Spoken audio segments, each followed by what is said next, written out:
दे दे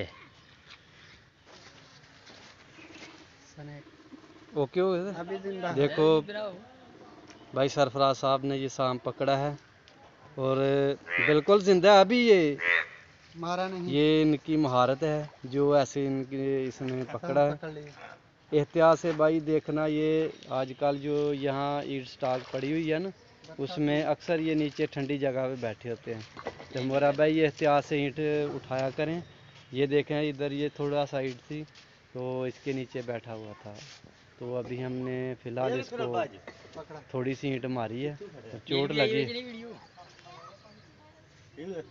जो भी ईंटें पड़ी होती हैं, जो स्टॉक ईंटें मिट्टी वगैरह, उसके अंदर ये सांप आजकल बहुत होते हैं बरसात के दिनों में।